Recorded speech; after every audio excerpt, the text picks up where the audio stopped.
Você já viu alguma criança esperar ansiosamente um passeio que foi prometido, uma viagem, e passar mal durante esse período? Com tanta ansiedade? Fique com a gente até o final, que nós vamos te ajudar a lidar com isso. Eu sou a Diane Moura Eu sou a Amanda Moraes, e hoje nós vamos falar sobre ansiedade infantil. no podcast Inteligentemente. Fique conosco até o final. Digiane, como a ansiedade afeta a criança? Você já começou dando um spoiler pro pessoal, né? Bom, a criança, ela pode ter esse tipo de comportamento que é comum, como você explicou no podcast sobre ansiedade, é muito parecido o que acontece com as crianças. Então, assim, existe um nível de ansiedade normal e natural. Então, por exemplo, quando você combina com ela sobre um aniversário, sobre um passeio, ela ter esse tipo de comportamento é super normal, não tem nada de errado. Quando a gente pensa numa ansiedade que traz prejuízos, que precisa de ajuda profissional, essa criança ela passa a não ter amigos, ela não consegue se relacionar bem, não flui bem os relacionamentos, o desempenho escolar é prejudicado por medo de errar, ou ela tem um desempenho muito bom, mas é envolto de muito sofrimento, ela tem muita preocupação com nota ruim, quando tira o 9,5 acha que é ruim, porque se cobra demais. Um comportamento também de padrão de fuga. Então é muito comum, por exemplo, quando a criança está com um nível de ansiedade patológico, que traz sofrimento, ela evita muitas vezes as outras pessoas, ela evita lugares, situações novas, se aflige ao se distanciar dos pais, isso é muito comum.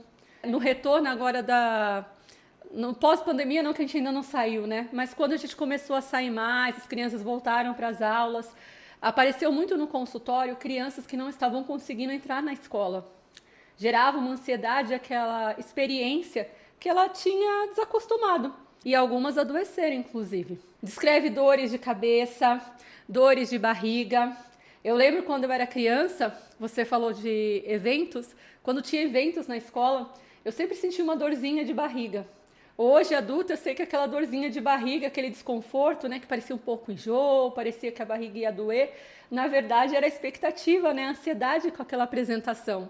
Às vezes, quando a ansiedade está muito alta, o sofrimento está muito grande, a criança também pode sentir sintomas que os adultos descrevem, que é falta de ar, coração acelerado, suor, sudorese excessiva, chora muito quando precisa se afastar dos pais ou quando tem algum desafio.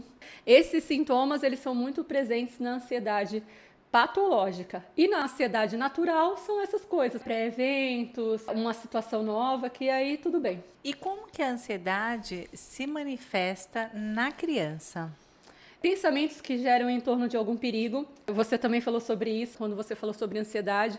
Então, exemplo, a criança tem medo de fazer uma apresentação na escola e passar vergonha. Ou ela tem medo de ficar na escola longe dos pais e os pais sofrerem um acidente. Isso é muito comum. Quando a gente faz aquela investigação, eu brinco com as crianças que é um trabalho de detetive, descobrir os pensamentos que estão aparecendo. Aí elas falam muito isso.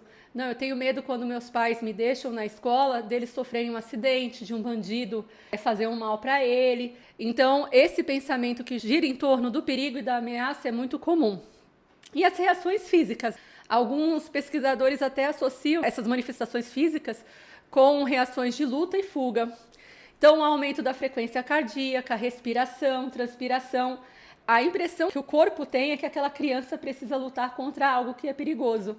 Eu costumo dizer que a ansiedade, quando ela é patológica, é como se fosse um alarme de incêndio quebrado. Ela está te avisando de um perigo que não é real. E com a criança é isso que acontece. Muitas vezes a gente ouve tocar o alarme e apenas é um teste, né, que eles estão fazendo, né, um teste para ver se o alarme está funcionando. Exatamente. É muito comum as crianças também terem vontade de vomitar, diarreia, fadiga, sentir as pernas fracas, ficar trêmulas, agarrar os pais, né? Então, um pé de colo. É um sentimento de desespero intenso. Até tem uma série que eu gosto muito que se chama Dude, o Companheiro. É a história de um menininho que tem ansiedade social e ele foi educado até certa idade em casa e os pais lançam um desafio de ele começar a ir para a escola. E aí ele não consegue, porque ele tem ansiedade social, aparece o cachorrinho como apoio emocional dele e os desafios. E é muito engraçado, assim, ver como que funciona a cabeça da pessoa. E eles colocam também de uma maneira engraçada, porque a gente pensar que uma criança sofre ansiedade é pesado, né? Então, na série, é uma série livre, pode assistir com as crianças, é até legal. Mostra ele, por exemplo, chegando na sala e imaginando os amigos todos zumbis. Ou ele tá sendo engolido pelo chão como se o chão derretesse. Sim. Né? E são sensações que as crianças têm, mas muitas vezes elas não conseguem descrever. E ali naquela série coloca de uma forma lúdica exatamente esses sentimentos que as crianças têm. E essas reações físicas também. Sim. Você tem percebido um aumento de números de criança com ansiedade hoje em dia? Sim, sim. Desde que começou a pandemia até agora, eu percebo que aumentou muito o número de crianças com ansiedade, com transtornos ansiosos.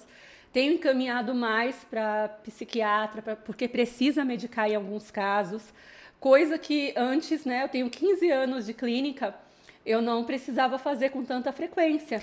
E você em casa pode ser que esteja pensando a mesma coisa do que eu nesse momento. Eu quero te fazer uma pergunta, que é a dúvida de muitos pais. É possível uma criança ter transtorno de ansiedade? E quais Sim. são, né? Se sim, quais são os transtornos que uma criança pode manifestar? Sim, pode sim. Inclusive, como eu disse, algumas crianças até chegam a níveis de ansiedade muito alto e precisa, inclusive, de ajuda medicamentosa para conseguir enfrentar. Existem as fobias específicas, então tem crianças que, ao precisar lidar com alguma situação, gera muita ansiedade. Então, por exemplo, a criança que tem fobia de cachorro. Então, a gente foi num evento de família e tinha um cachorro, às vezes o cachorro é pequenininho, um pincher, e aí a criança não conseguiu comer, não conseguiu brincar, ela não conseguiu relaxar, ela ficou tensa, suando, foi no banheiro várias vezes porque tinha um cachorro no ambiente. Sim. E quando acontece isso, você percebe que realmente a criança tem um diagnóstico, o que você faz? Você encaminha para um psiquiatra? Sim, depende do nível da ansiedade. Existem níveis que a gente consegue educar a criança a respeito da ansiedade, ela aprende o que é uma ansiedade natural e o que é uma ansiedade que está trazendo sofrimento para ela e como que ela pode lidar, que a gente vai conversar um pouquinho mais sobre isso. Tem ansiedade de separação, que é muito comum também, que é aquela ansiedade que quando a criança está com os pais, ela está segura, feliz, brinca, se solta, mas se ela estiver num ambiente sem os pais, gera todas essas manifestações que eu coloquei.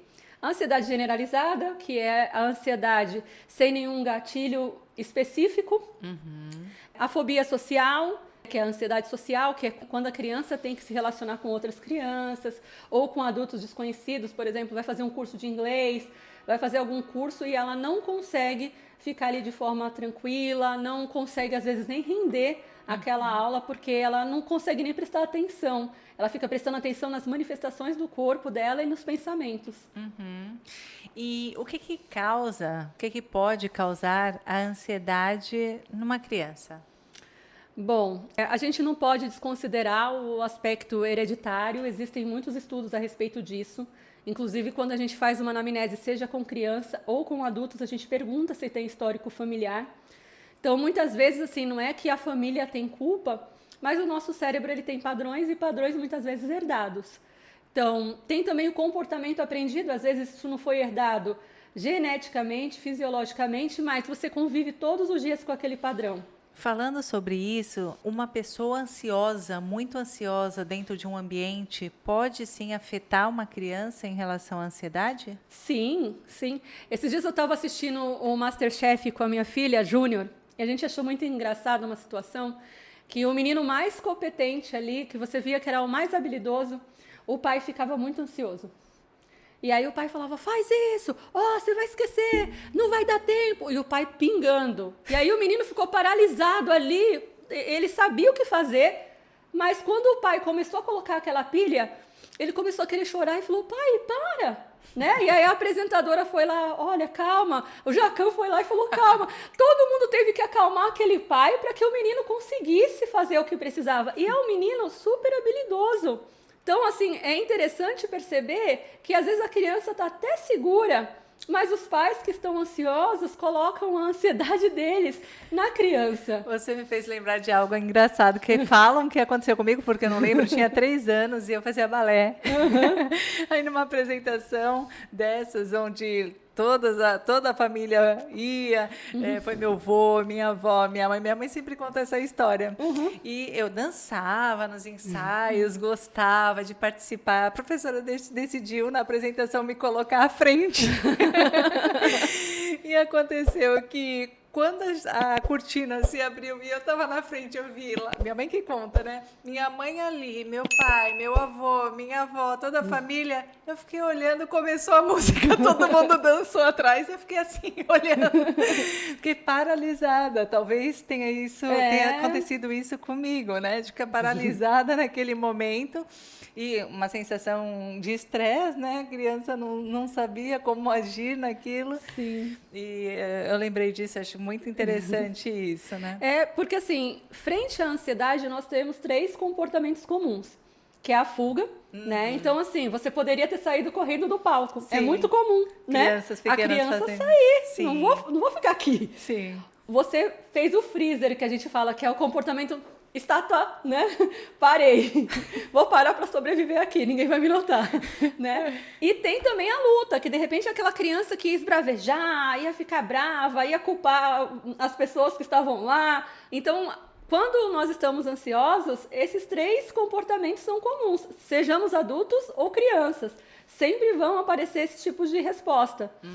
Outra coisa que também pode causar ansiedade são eventos estressores. Então, imagina assim, a gente teve e estamos no meio de uma pandemia, mas estivemos numa fase que a criança não podia visitar os avós, não podia sair para brincar com os amigos, não podia praticar esporte, não podia ir para a escola.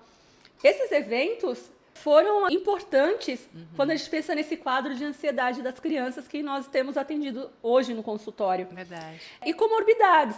Então, às vezes, o que acontece? Essa criança, ela tem depressão. É possível que ela tenha depressão e ansiedade também, porque os transtornos emocionais, eles andam muito juntos.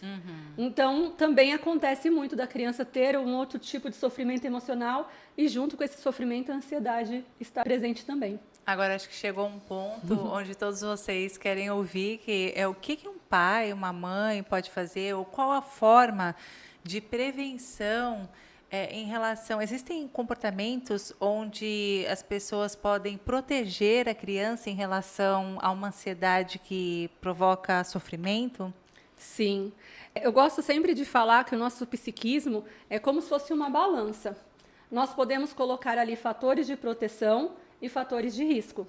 Então, pense em todas essas possibilidades que eu citei acima: hereditariedade, comportamento aprendido, eventos estressantes, comorbidades. Só que, no outro lado da balança, na balança que a gente coloca fatores de proteção, nós temos habilidades sociais desenvolvidas, uma educação encorajadora, a autoconfiança em desenvolvimento.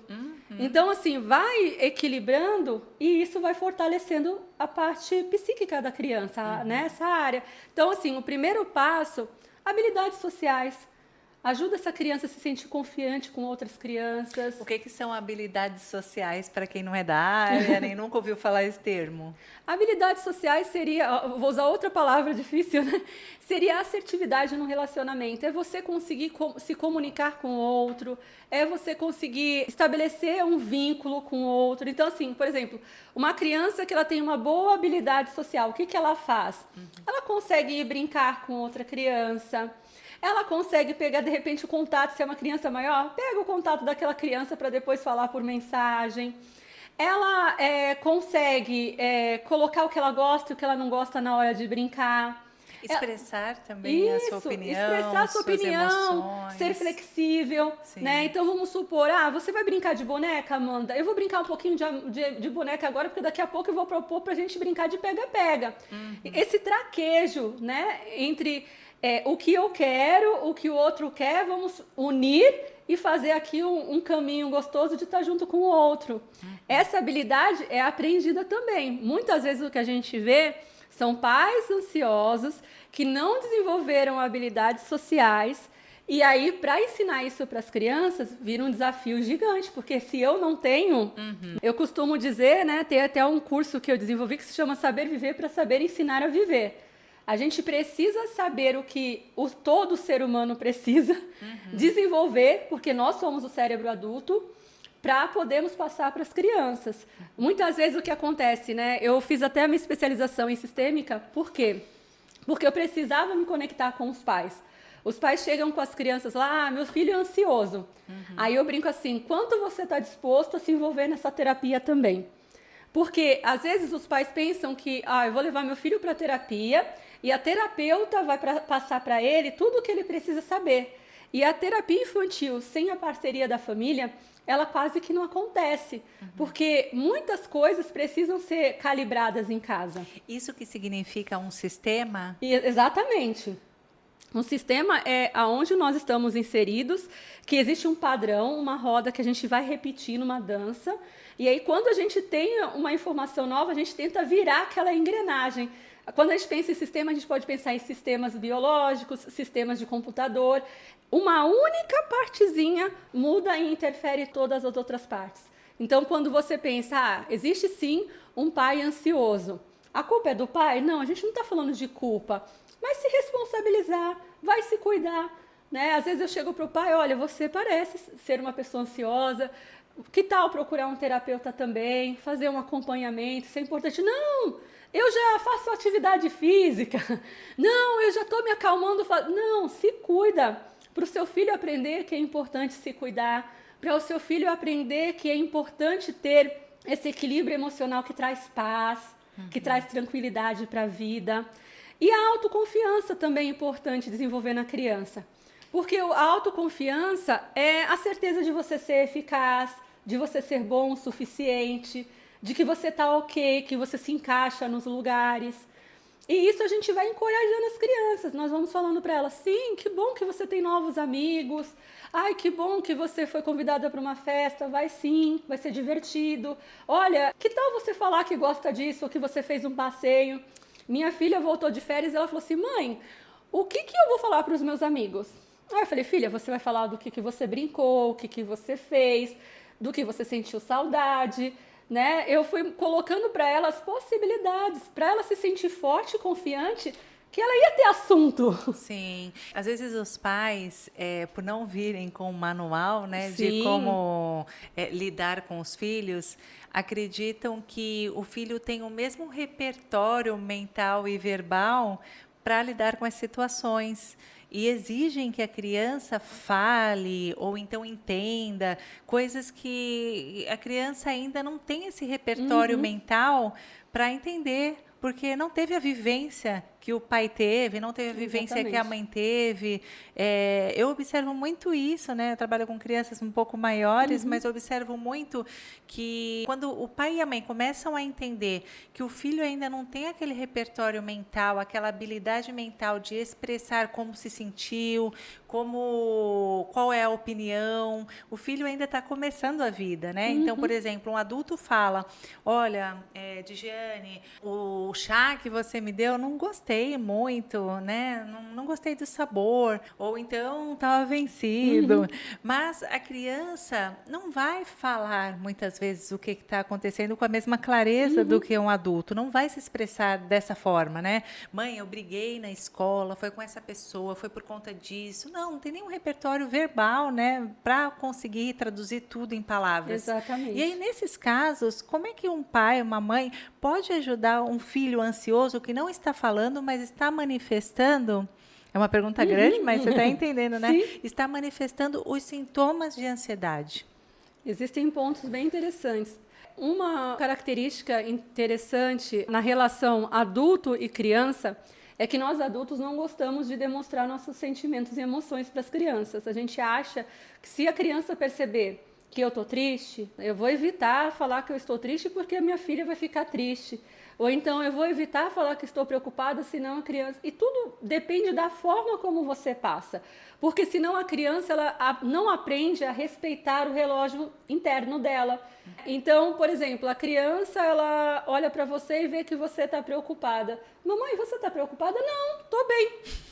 ela tá vendo que você tá com cara de preocupada, que não tá. Você imagina, eu já tive essa experiência de eu receber uma notícia e ficar preocupada, minha filha tá no peito, eu tô amamentando minha filha, alguma coisa mudou no meu corpo, ela começou a chorar. Então a criança, ela lê nossas expressões, quando ela é bebezinha, ela lê o nosso corpo, principalmente se estiver no colo, se estiver nessa fase que a relação é muito grudadinha.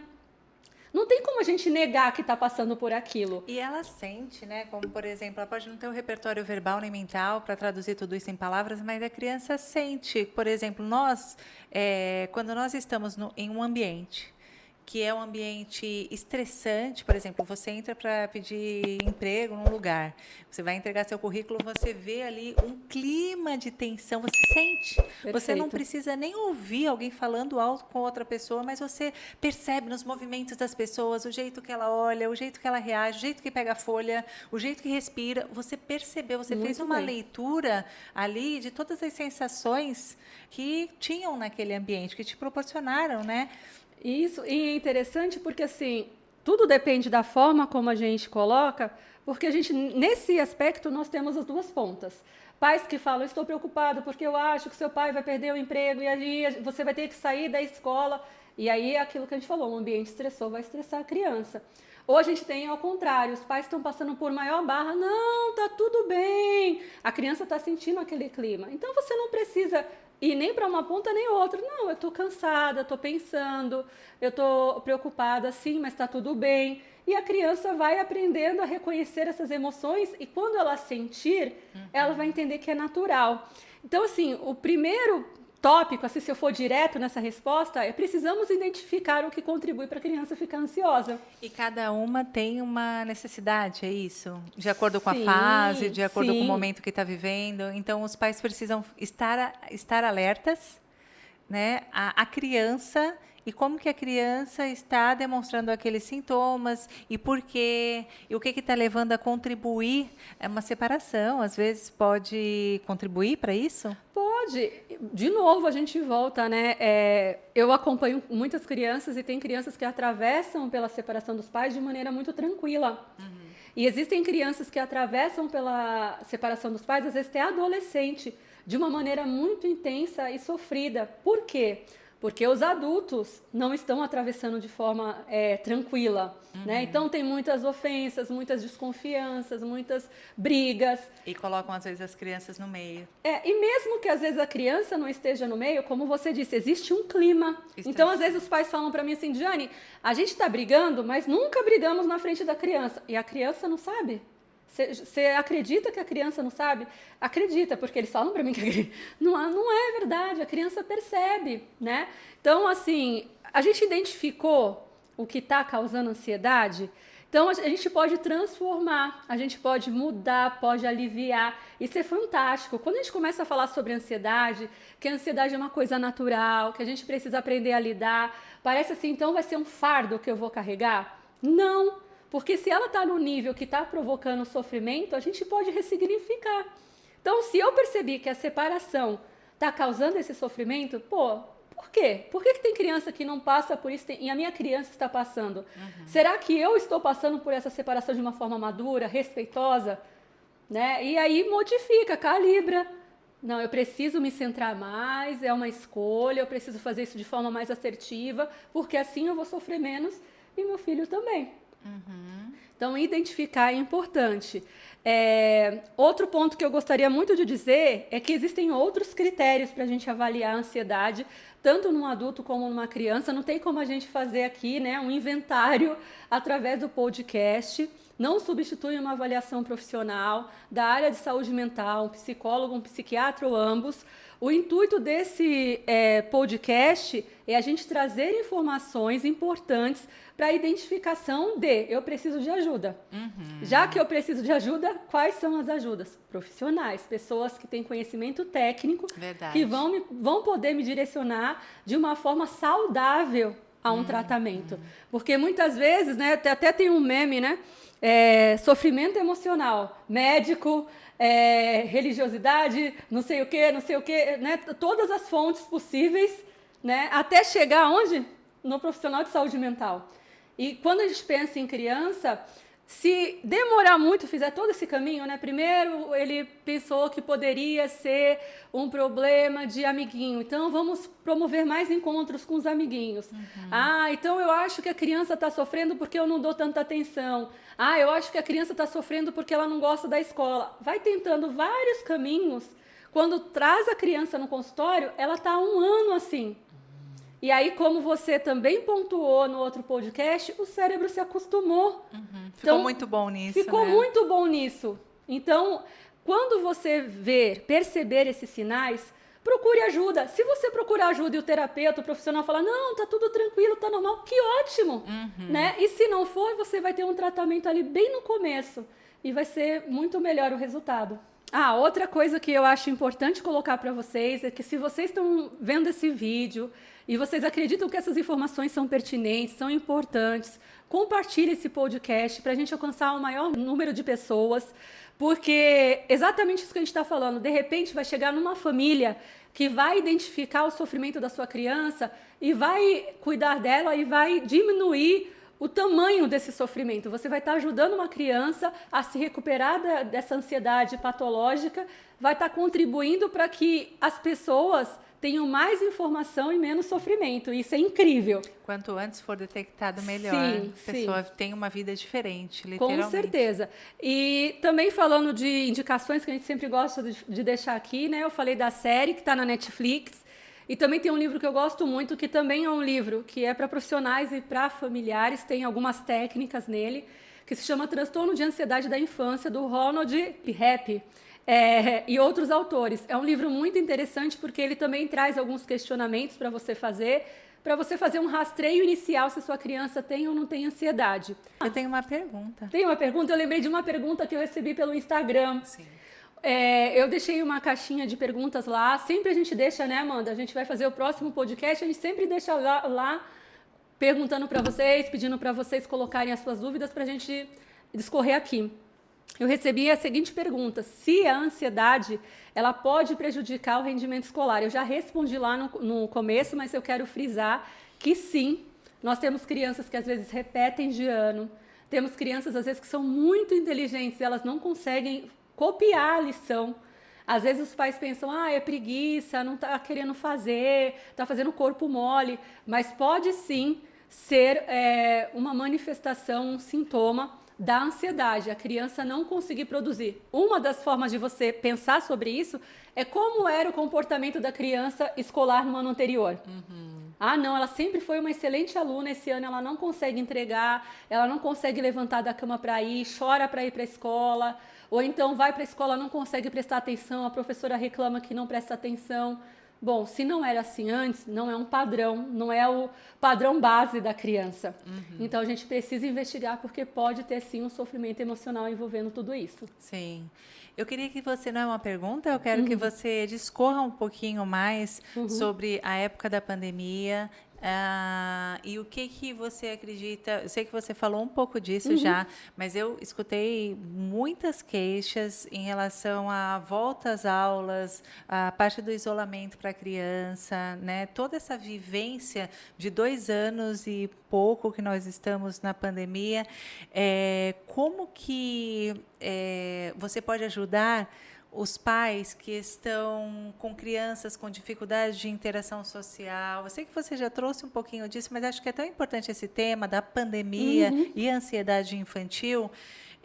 Traz um pouquinho mais as suas experiências, relatos do consultório, experiência que você tem percebido, tem vivido. Você faz atendimento online também? Faço, com crianças. Como que funciona? Eu quero que você discorra mais sobre esse tema, porque é muito atual. Eu fiz muitos atendimentos online com crianças durante a pandemia. Algumas crianças continuaram nesse modelo. As crianças são surpreendentes. Vocês imaginem assim, eu atendo adultos e crianças. Quando começou a pandemia, eu falei, como que eu vou atender essas crianças?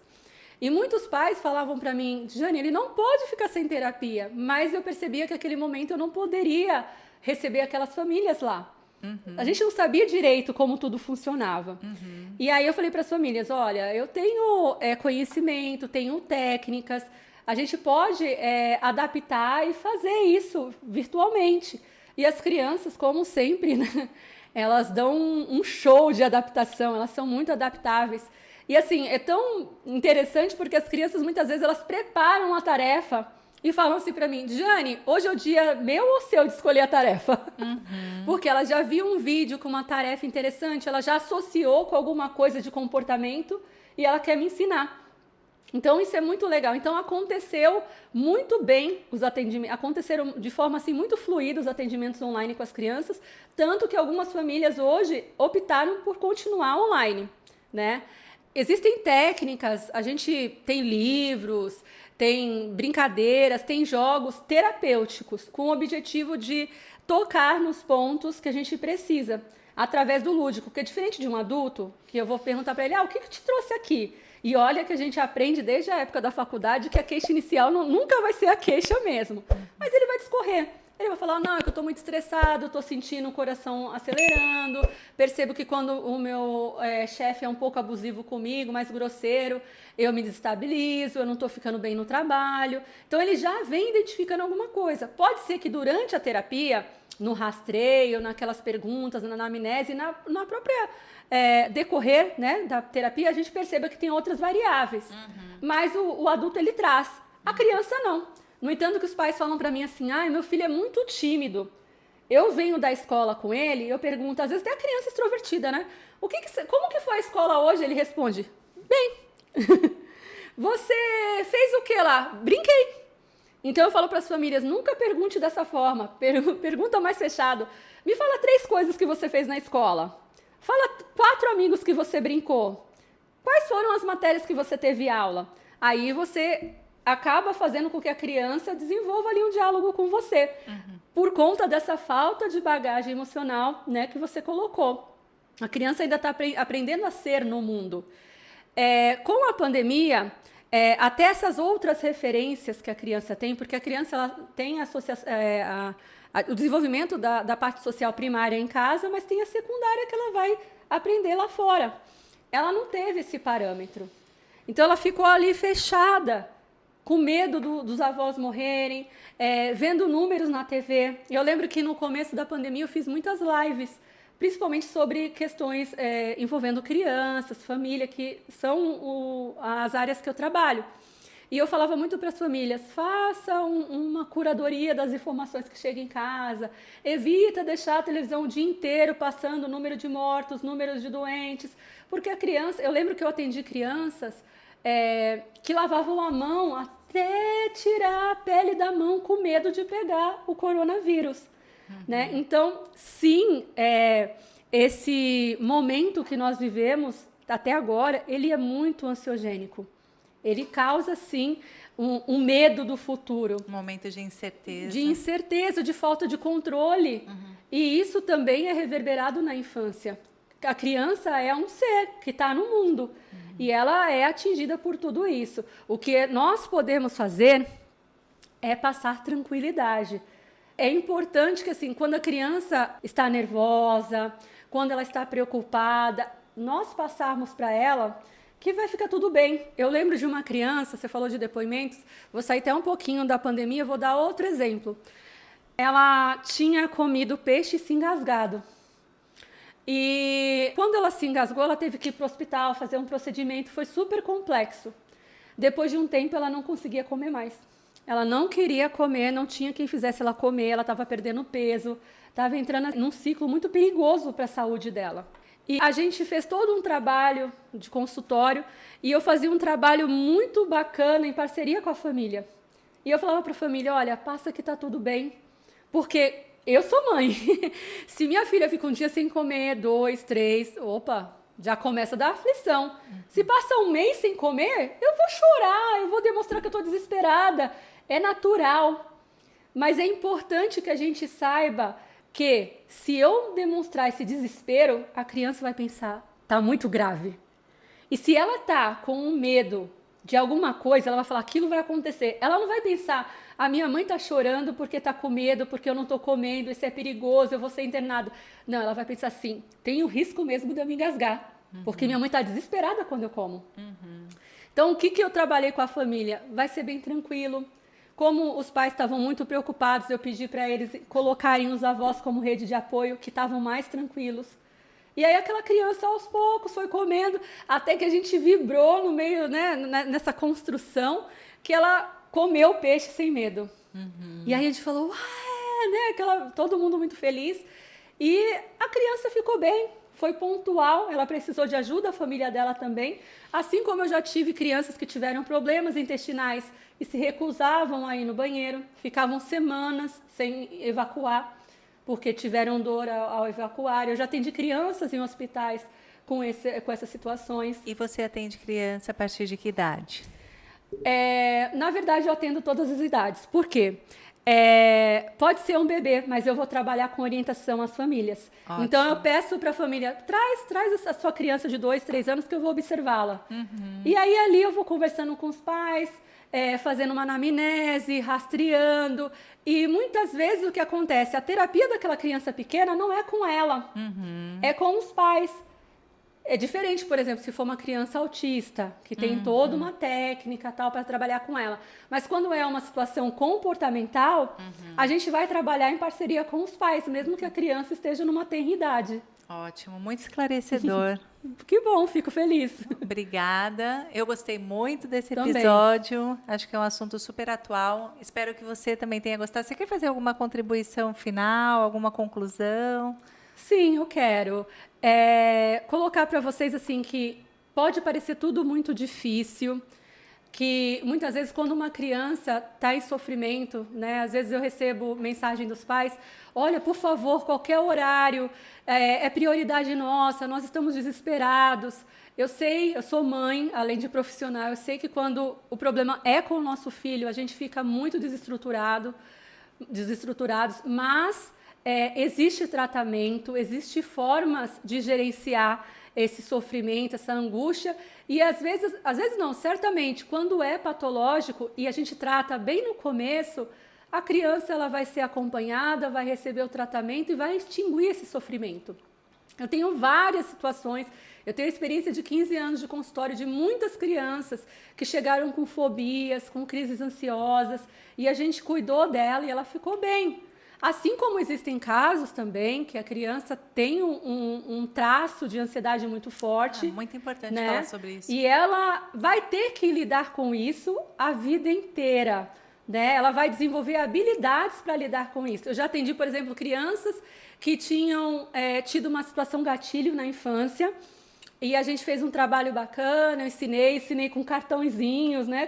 Cartõezinhos de encorajamento. Então, a criança tinha frases, né? Meu pai sempre vem, eu estou com pessoas que são de confiança. Frases que ela lia para lembrar que estava tudo bem. E aí a criança, sim, desenvolvia uma habilidade de lidar com as crises de ansiedade, ficava bem, e aí voltava na adolescência.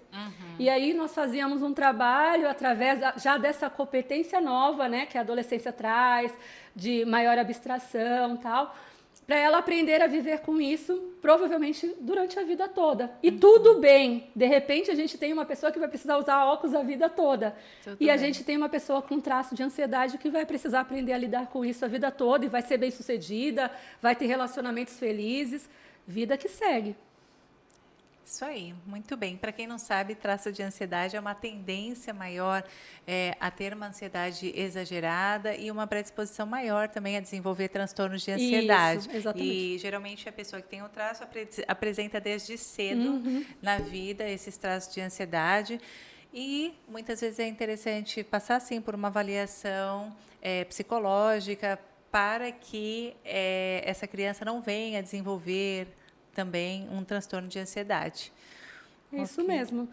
Bom, a gente fica por aqui. Obrigada pela audiência de vocês. Não esquece de se inscrever, ativar o sininho, compartilhar com outras mães. Esse tema é super interessante, não só para mães e pais, mas também responsáveis, educadores, líderes, às vezes, de igrejas e que têm, sim, que lidam com criança constantemente, que ensinam. Envie para alguém que você sabe que vai acrescentar. Comente abaixo também aqui aquilo que você achou, marque sua amiga e também, para a gente isso é muito importante. Sim. E também com certeza vai agregar na vida de outras pessoas. Um abraço, fiquem com Deus e até a próxima. Tchau, tchau. Esperamos vocês no próximo podcast. Tchau, tchau.